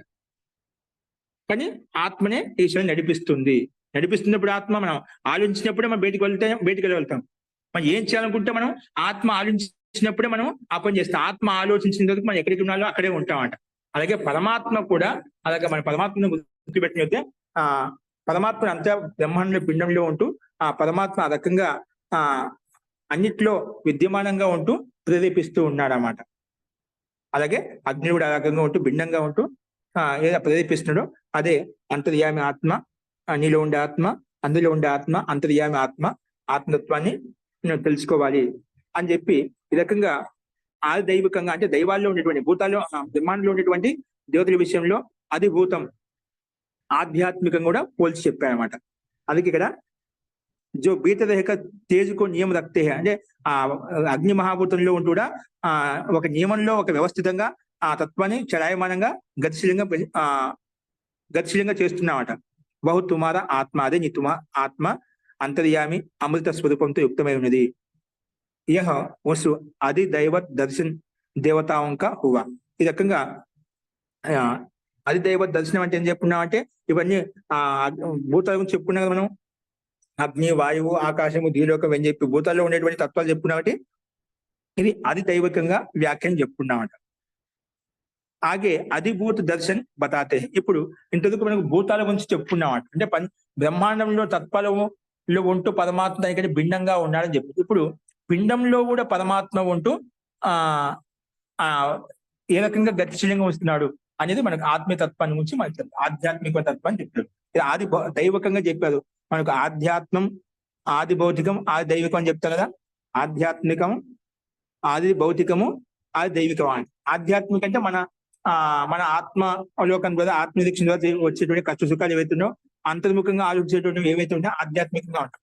ఆది భౌతికం అంటే బయట వస్తువుల ద్వారా, పదార్థాల ద్వారా, పశు పక్షుల ద్వారా వచ్చేటువంటి నిమిత్తంగా వచ్చేటువంటి భౌతిక దుఃఖాలు సుఖాలు అన్నమాట. ఆ దైవికంగా అంటే ఇప్పుడు తీవ్రంగా 5 రోజులు ఎండ ఉంటుందన్నమాట. తీవ్రంగా ఎండలు పెడుతున్నాయి బాగా, ఒక్కొక్క చోట ఒక రకమైన తీవ్రత ఉందన్నమాట. ఇవి అత్యంత వర్షాలు కావడం, అత్యంత సునామీ ఇవన్నీ ఏవైతే ఉన్నాయో దైవికంగా వచ్చేది. అది ఆత్మ చేతిలో వ్యక్తి యొక్క చేతుల్లో కానీ ప్రకృతి చేతిలో ఉండవు. అది పరమాత్మ యొక్క వ్యవస్థానుసారంగా ఇవన్నీ ఆది దైవిక దుఃఖాలు వస్తుంటాయి అన్నమాట. ఈ రకంగా అలాగే మన దైవికంగా దేవతల్లో అంటే బ్రహ్మాండంలో ఉండే పదార్థాల యొక్క తత్వాలను మనం చూసాము. అలాగే పరమాత్మ అందులో ఉంటూ పరమాత్మనే గతిశీలంగా వస్తున్నాడు, కానీ అక్కడ ఉంటూ కూడా వేరుగా ఉన్నాడు. ఏ విధంగా మనం స్థూలమైన శరీరానికి కవచం మనం వస్త్రాలు ధరించుకున్నాము, కానీ పిండం భిన్నము, వస్త్రం భిన్నము. అలాగే ఈ శరీరం భిన్నము, లోపల ఈ శరీరం కవచము ఆత్మ మూలతత్వం అన్నమాట. ఇప్పుడు స్థూలమైన ముఖ్యమైన పిండానికి ఈ శరీరం ఏంటి, వస్త్రం ఏంటి, గౌణమైంది, అప్రధానమైంది అంటే ముఖ్యం కాదు. అది లేకుండా ఉండగలుగుతాం మనం. అలాగే కాబట్టి మన ఆత్మరక్షణకు అది కూడా పెట్టుకున్నామంట కర్మానుగుణంగా. అలాగే ఇప్పుడు శరీరంలో ఉండే ఆత్మ ఏదైతే ఉందో అది ముఖ్యమైనది, ప్రధానమైనది. ఈ శరీరం అంతా ఒక కవచం లాగా అనిపిస్తుంది. ఎప్పుడు నువ్వు ఆత్మతత్వం పూర్తిగా ఓతపోతమైనప్పుడు మన బుద్ధి, స్థూల బుద్ధి అంతా మనం ఈ జాగృత అవస్థలో ఉంది, మొత్తం పిండమే బ్రహ్మాండంగా కనిపిస్తున్నా, సూక్ష్మంగా ఉండే తత్వం కనిపించలేదు అన్నమాట. అది ఎప్పుడు కనిపిస్తుంది? అంతర్ముఖంగా లోపలి తీసుకెళ్ళినప్పుడు. ఇప్పుడు ఏ విధంగా అయితే మనం స్థూల దృష్టి మనకి ఏ విధంగా ఆ బ్రహ్మాండం మీద, పిండం మీద, మన శరీరం మీద, వస్తువుల మీద, పదార్థాల మీద ఉందో, ధ్యానావస్థలో, సమాధి అవస్థ విపరీతంగా వస్తుందామంట. అన్ని మర్చిపోయి ఇక్కడ ఆత్మ తత్వం మీద, సూక్ష్మతత్వం మీద ఉంటాడు. విపరీతంగా దానికి ఆపోజిట్ లో ఉంటున్నామంట. అవి ఇదంతా బ్రహ్మాండ స్థూలం, బ్రహ్మాండ పిండం వినయం కనిపించామంట. అందుకే అప్పుడు ఆత్మ శిల్పం చూసినప్పుడు అత్యంత ఆనందాన్ని బుద్ధిని పొందగలుగుతామంట. అప్పుడు తెలుస్తున్నాడు ఇదంతా కవచం, ఇదంతా అది నిమిత్తంగా ఏర్పరిచినటువంటి పెద్ద విశాలమైన సామ్రాజ్యం తప్పితే ఏం చదువుది, అది వాస్తవిక కాదు, అది మనం చలాయమనం చేస్తున్నామని చెప్పి తెలుస్తున్నామంట. కానీ వెండికి కర్త ధర్త స్వామి నేనే అనేది అనుభూతి కలిగినప్పుడు ఎలా కావాలంటే అలా మార్చుకోగలుగుతాడు. యద్భావం తద్భవతి ప్రకారంగా దాన్ని ఆ రకంగా మార్చుకోగలుగుతాడు అనమాట. ఇప్పుడు దైవికంగా చెప్పుకున్నా, ఆధ్యాత్మికంగా ఏం చెప్తున్నారు చూడండి. ఇది ఒక్కటి చెప్పుకున్నాను, మిగతా రేపు చెప్పుకుందాం. యహ సర్వేషు భూతేషు తిష్టన్ సర్వేభ్యో భూతేభ్యో అంతరో యహ సర్వాణి భూతాని నా విదుహు యస్య సర్వాణి భూతాని శరీరం యహ సర్వాణి భూతాని అన్యతరో యమయతి ఏషాతే ఆత్మ అంతర్యామి అమృత ఇది అధిభూతం అధ్యాత్మం. అధిభూతం గురించి ఒకటి చెప్పారంట. తర్వాత అధ్యాత్మం గురించి, ఇక్కడ భూతం గురించి ఒకటి చెప్పారు, ఆధ్యాత్మం తర్వాత చెప్తున్నారు. దైవికంగా చెప్పుకున్న పైన అధిభూతంగా ఒకటే చెప్పారు. జో సమస్త ప్రాణియు మే స్థితి అయిన వాళ్ళ, అంటే సమస్త జీవుల్లో ఆత్మ, ఆ పరమాత్మ వ్యాపించి ఉన్నాడు, దాని సందేహం లేదు. అంతటా కనకడం వ్యాపించి సర్వవ్యాపకుడు ఆ పరమాత్మ. అందుకే జో సమస్త ప్రాణిयों में जो स्थित रहने वाला, సమస్త ప్రాణులకి భీతర్ హే, సమస్త జీవుల్లో ఉన్నాడట. జిసే సమస్త ప్రాణి నహి జానతే, కానీ మనలో ఆ పరమాత్మను మనం ఆలోచిస్తున్నామా, ఎప్పుడు అనుభూతి పొందుతున్నామా? ఇది అనుకున్నప్పుడు ఆ పరమాత్మ అందరూ వ్యాపించి ఉన్నాడంట, అంతేగాని అది సందేహంగా నిశ్చయాత్మకంగా లేదు. నిశ్చయంగా నమ్మినా కూడా ఉన్నానే భయం లేదు మనకు. ఆ పరమాత్మనే అటెన్షన్ స్థితి లేదన్నమాట. ఉన్నాడు అంతే, ఏదో వింటున్నా, ఏదో చెప్పేది పెద్దలు చెప్పుకుంటూ వచ్చాను అంతే మనం. కానీ వాస్తవంగా అలా అనిపించలేదు అనమాట. కానీ మనం తత్వం గురించి మాట్లాడుకున్నా కదా, ఆ సమస్త ప్రాణి నహి జానతే. అందుకే మనకు మన ప్రాణంలో ఉంటూ, జీవుల శరీరంలో ఉంటూ మనం ఆత్మ ఉంది, పరమాత్మ ఉంది అని చెప్పి తత్వాన్ని మనం మర్చిపోతున్నాం. ఎందుకంటే మనం సాంసారిక స్థూల క్రియాకలాపాల్లో మోహమాయలో పడిపోయి ఉన్నాం. రాగద్వేష క్రియాకలాపాల్లో కామ క్రోధ లోభ మద మాత్సర్యంలో వ్యాపించి ఉన్నాం. కాబట్టి అక్కడ చూడడం లేదు, ఆ వైపు చూడడం లేదు. ఎందుకంటే అది శ్రేయ మార్గం, ప్రేమ, రెండు మార్గాలు భిన్న భిన్నంగా ఉన్నాయి. అది ప్రేమ మార్గం సంసారం నుండి ప్రియమైన వస్తువులు, సంసారం నుండి వస్తువుని ప్రియంగా కనిపిస్తున్నాడు, అందుకే వాటి కోసం పరిగెడుతున్నామాట. అదే శ్రేయ మార్గం ఆపోజిట్ లో ఎన్నిక తిరిగి చూడాలన్నమాట. అవి ఎన్నిక చూసినప్పుడు అంటే ఆత్మ చూసినప్పుడు వెన్నియం కనిపించాం అనమాట. అందుకే ఇక్కడ అందుకే మనం చూడలేకుండా పోతున్నాం అన్నమాట మనం. అందుకే సమస్త ప్రాణి నహి జానతే, కానీ ఆ ప్రాణి ఆత్మతత్వం పరమాత్మ లోపల ఉందేమో చూడడం లేదన్నమాట. సమస్త ప్రాణి జిస్కా శరీర హై, కానీ ఈ సమస్త ప్రాణి కూడా ఆ పరమాత్మ యొక్క శరీరమే అన్నమాట. పరమాత్మ ఎంత వ్యాపించి ఉన్నాయి అంటే, శరీరం అంటే ఆ పరమాత్మని అంతటా ఓతప్రోతమై గతిశీలంగా గతినిస్తున్నాడు. అందుకే శక్తిని ఇస్తున్నాడు, సామర్థ్యాన్ని ఇస్తున్నాడు, అన్ని రకాల ప్రకాశాన్ని ఇస్తున్నాడు. అందుకే ఇవన్నీ ఈ బ్రహ్మాండ పిండిన పరమాత్మ యొక్క శరీరమే. సమస్త జీవుడా ఆ పరమాత్మ యొక్క గతి ద్వారా చలాయమానంగా ఉంటున్నాయి. అందుకే ఆ రకంగా ఇప్పుడు అతిశయోక్తిగా చెప్పామన్నమాట. ఇప్పుడు అంతా అదే అయినప్పుడు అంత పరమాత్మ మేముందుకని చేసి మీకు సందేహం రావచ్చు అన్నమాట. అంతా పరమాత్మ నడిపిస్తున్నా అంటే నీకు ఒక యంత్రం చేసి పరమాత్మ నడిపిస్తున్నా అంట. దాన్ని ఎలా చెప్పాలి, ఏ విధంగా దాని ఒక విధి విధానం ఉంది, ఇలా వాడుకోవాలి, ఈ విధంగా వాడుకోవాలి చెప్పాడు పరమాత్మ చెప్పాడు. అలాగే శరీరం నడిపిస్తున్నప్పుడు నీకు ఒక వ్యవస్థ, ఒక ధర్మం చెప్పాడు అనమాట. ఒక ధర్మ వ్యవస్థ, ఒక నియమ వ్యవస్థ చెప్పాడు. ఆ రకం నడిపిస్తున్నాడు. ఆ రకం నడుచు నీకు స్వతంత్రంగా అధికారం బండికి చేతికి ఇచ్చాక ఇష్టానుసారంగా తీసుకెళ్తా అంటే తీసుకుపోయే గుంతలో పడేస్తుందన్నమాట. అది నీకు నియమ వ్యవస్థ అని చెప్పాను అనమాట. నేను నడిపిస్తున్నాను, కానీ కర్త నేను ఇక్కడ అని ఎలా ఉన్నది చెప్పాను.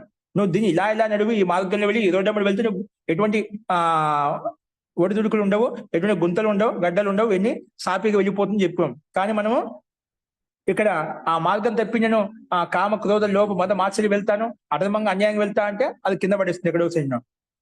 అలాగా ఇక్కడ మనకు అన్ని చెప్పాడు అనమాట. ఇప్పుడు చాలా మంది ప్రశ్న ఇదే వేస్తున్నారన్నమాట. అన్ని పరమాత్మ నడిపిస్తున్న సృష్టి అంతా అంతటా వ్యాపించడం అంతా ఆయన ఎప్పుడు మన అందరినీ మంచి మార్గం పెట్టచ్చు, ఆయన నడిపించవచ్చు కదా. కానీ ఎందుకు జీవాత్మ భిన్నమైంది అన్నమాట. ఆత్మ పరమాత్మ భిన్నమైన వాడు, అదే సమస్య. అంత పరమాత్మ యొక్క అంశమైతే పరమాత్మ యొక్క భాగంలోన దోషాలు ఉంటాయండి. ఇప్పుడు ఒక మధుర పదార్థం ఉంది, ఆ మధుర పదార్థం ఏ మూల పట్టుకుంటే అంత మధురమే ఉంటుంది కదా. దాంట్లో విషం ఉంటుందా, చేదు ఉంటుంది అక్కడ. ఆ పరమాత్మక అంశభూతం చాలా మంది చెప్తూ ఉంటారు అన్నమాట. ఇదంతా జీవాత్మ పరమాత్మ యొక్క అంశం అని చెప్పి. ఎక్కడ అది చెప్పేది ఎక్కడ చూసినా అమృతమైన రూపం ఉందన్నమాట. ఆ దాని తత్వం వెనుక అక్కడ పదార్థం ఏ స్థూల పదార్థం ఏదైతే మెటీరియల్ ఏదైతే ఉందో అక్కడ ఆ పదార్థం వరకు ఉందన్నమాట. అంటే మధురత్వం అంతా కూడా ఆ పదార్థం కాదు. ఆ మధుర పదార్థంలో ఉండే ఏ పిండితో ఏ పదార్థంతో చేసామో మెటీరియల్ ఏదైతే ఉందో అది ఆ జడ వస్తువు యొక్క పదార్థం అన్న. కానీ దాని మీద మధురత్వం ఎలా వచ్చింది? ఆ గుణాలు అట్లాగా ఆ పైన ఏ విధంగా భిన్నంగా ఉన్న మధురత్వం కొన్ని గుణాలు మనం చేసిందో అలాగా ఆ పరమాత్మ యొక్క అమృతమైన రూపం ఉంటుందన్నమాట. కాబట్టి ఇక్కడ మనలో ఉంటూ కూడా మనము ఆ విషయం తప్పేదో చెప్పాలని విషయం దాటిపోయింది. అస్తు. కాబట్టి మనం ఆ మధురత్వమైన భావన ఏదైతే ఉందో అలాగే పరమాత్మ యొక్క అనుభూతిని మనం చేయాలి. అంటే పరమాత్మ ఆ మధురపది ఎక్కడ పెట్టినా అంత తీగనే ఉంటుంది. ఆ పరమాత్మ అనే అంశీభూతం కాదు కాబట్టి ప్రత్యేక జీవాత్మ వేరు, పరమాత్మ వేరు, ఈ ప్రకృతి వేరు. 3 తత్వాలు భిన్న భిన్నంగా ఉన్నాయి కాబట్టి నిదానంగా అర్థమవుతుంది. ఇప్పుడు అంతా పరమాత్మ ఉన్నప్పుడు వాటిలో ఒక భావనాతీతంగా తీసుకొచ్చి అంత ఒకటి చేయాలి కాబట్టి వాళ్ళకి అలా అనిపిస్తున్నాడు. ప్రారంభంలో అంత పరమాత్మ ఉన్నాయంటే నువ్వు ఆ భయంతో, ఆ శ్రద్ధతో, ఆ భక్తితో నువ్వు త్వరగా లోపల ప్రవేశించడానికి ఒక పద్ధతి, ఒక విధి విధానం చెప్పుకున్నామాట. దాని తప్పు లేదన్నమాట అది చెప్పడం వల్ల. అంత పరమాత్మ ఇప్పుడు మనం చెప్పే ఉపదేశం అంత అలాగే అనిపిస్తుంది మనకు. అది నిజంగా నీకు ఆ అంతకు ప్రవేశించడం నీకు తెలుస్తున్నావు, దాని సందేహం లేదు. అందుకే దాన్ని ఖండించాల్సిన అవసరం ఇక్కడ మనకు. అంతా పరమాత్మ అన్నప్పుడు తర్వాత నీకు అనుభూతి కలుగుతున్నావు అంటే అంతా పరమాత్మ అన్నప్పుడు నేను ఒక సిద్ధాంతం ఏం చెప్తున్నా అంటే మరణ పాత్రలో ఏదో ఒక మూల పట్టుకుంటే అది చేదు విషయం ఎలా ఉండదో అంత మృదంగానే ఉంటుందో అలాగే పరమాత్మ అయినప్పుడు పరమాత్మ అంత మృదమైన వాడి కదంతో దోషాలు లేశ మాత్రం ఉండవన్నమాట. పరమాత్మ మంచి మార్గం వెళ్ళివాడు. కానీ జీవాత్మ అందరూ వేరు. జీవాత్మ వేరు కాబట్టి స్వతంత్రంగా ఉంది కాబట్టి స్వతంత్రంగా అన్ని క్రియాకలాపాలు చేస్తుంది. ఆ చేసిన కర్మలు పరమాత్మ ఏం చేశారు ఆ కర్మల వ్యవస్థను మాత్రం ఇస్తున్నామాట. పరమాత్మ ఆపే శక్తి పరమాత్మ కూడా జీవాత్మ ఆపే శక్తి. జీవాత్మ స్వతంత్ర శక్తి ఉందన్నమాట. కానీ ఆ పరమాత్మ సర్వజ్ఞుడు అని తెలిసినవాడు కాబట్టి చేసే కర్మానుగుణంగా ఆ ఫలితాన్ని ఇస్తున్నాడు. అందుకే సమస్య అన్ని ఆ పరమాత్మ అలాగే నిజంగా అయితేనా అందరినీ ఒకే మార్గం అందరినీ పుణ్యాత్మ చేసేవాడు, అన్ని మధ్య మార్గంలో మోక్షం ఇచ్చేవాడు. జీవాత్మ స్వతంత్రమైనది కాబట్టి స్వతంత్రంగా ఆలోచిస్తుంది కాబట్టి కర్తవ్యాల గురించి చెప్పినా కూడా మన స్వార్థం లోపం కారణంగా మనం సంస్కార లోపం కారణంగా నాదివాస సంస్కారం బలంగా ఉండడం వల్ల అలా పరిగెడుతున్నాము. అందుకే మనం ఆ రకంగా మన అనుభూతి ద్వారా తెలుసుకోవాలన్నమాట. అంటే అలా చెప్తే అంత పరమాత్మ అంటే ఆ భయంతో భక్తితో నువ్వు కనీసం అంటే ఆ రకం ప్రవేశించామనుకోని నీలో ఉన్నతి కలుగుతున్న ఆత్మ కళ్యాణం జరుగుతుందని చెప్పి ఆ చెప్పేటువంటి పద్ధతులు ప్రకారం భిన్న భిన్నంగా ఉంటాయి. మనకు అంత అద్వైతం చెప్తామంట వేదాంతంలో శంకరాచార్య చెప్పినంత అంత అద్వైతం అంత పరమాత్మ. ఇప్పుడు మనకి ఉపనిషత్తులు చెప్తున్నామంట చెప్పేట ప్రతి కూడా అంత పరమాత్మ అంతా వ్యాపించి ఉన్నామంట, అంత ఆయన నడిపిస్తున్నామంట, నా సందేహం లేదు. కానీ ఎలా నడిపిస్తుంది, ఏ విధంగా నడిపిస్తుంది మనకు తెలియాలన్నమాట. ప్రతిదీ కూడా కారణపూర్వకంగా ఉంది. అది మనం దాని భావాతీతంగా మనం ఆ రకం వ్యాఖ్యానం చేస్తామంట. దానికి ప్రాధాన్యత ఉన్నప్పుడు, ప్రాధాన్యత చెప్పినప్పుడు దానికి శ్రేష్టంగా చెప్పుకుంటారు. మాట చెప్తాం ఒక విషయాన్ని బలమైంది వస్తువు కొన్ని శ్రేష్టమైన వస్తున్న కొన్ని జాగ్రత్త ఎందుకు చెప్తామంట. అలాగే పరమాత్మ ఉన్నాడు, అంతా పరమాత్మ ఉన్నాడు, పరమాత్మ అందరికీ శక్తినిచ్చేది, గతికిచ్చేది, పోషణ చేసేది, అన్ని రకాల పరమాత్మ యొక్క అస్తిత్వం ఉంది, పరమాత్మ యొక్క ప్రేరణ ఉంది. అలాగే పరమాత్మ యొక్క ఔన్నత్యాన్ని శ్రేష్టత్వం చెప్పడం కొరకు ఎన్ని పద్ధతులు ప్రకారాలు. కాబట్టి ఎవరు ఏ దృష్టికోణం చూస్తే మీకు ఆ దృష్టికోణం పరమాత్మ యొక్క అస్తిత్వం కనిపిస్తుంది. కాబట్టి అంతటా ఆ పరమాత్మ వ్యాపించుడు కూడా ఆ పరమాత్మ ఈ బ్రహ్మాండ పిండం శరీరమైనప్పుడు కూడా మనము చూడలేకపోతున్నాం. కానీ ఆ లోపల ఉంటూ కూడా సమస్త ప్రాణంలో ఒక నియమంలో పెడుతున్నాడు, ఒక గతిశీలంగా ఉంచి చలాయమానంగా చేస్తున్నాడు. అదే నీ ఆత్మ అంతర్యామి అమృత స్వరూపం యుక్తమైంది అని చెప్పి ఆదిభూత దర్శనం అంటే ప్రాణిధార్యోం కాహే అబో ఆధ్యాత్మిక దర్శనిక కహా జాతా హై. ఈ రకంగా సమస్త జీవులు కూడా ఆ పరమాత్మ వ్యాపించి సమస్త ప్రాణులకి కేవలం మనుషుల్లో కాదు, క్రిమి కీటక పశు పక్షులు అంతా కూడా ఆ పరమాత్మ వ్యాపించి ఉన్నాడు అనమాట. అస్తు ఈ రకంగా విషయం చెప్పబడుతుంది, పరమాత్మ ఉన్నాడని చెప్పి. కాబట్టి మనం ఆ రకమైన అనుభూతి పొందడం మనం నిత్య నిరుద్ధంగా అభ్యాసం ద్వారా, చింతన ద్వారా మనకు అలాంటి వైరాగ్యం వస్తుంది, అలాంటి అనుభూతి కలుగుతుంది. అస్తు మిగిలిన అంశాలు చెప్తున్నాం, సమయం అతిక్రమిస్తుంది. అస్తు ఏమో సందేహంలో తర్వాత చూద్దాం. శాంతి పాఠ.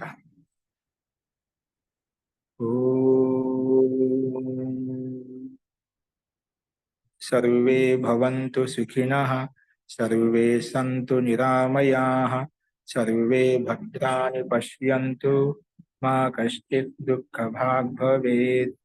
ఓం శాంతి శాంతి శాంతి.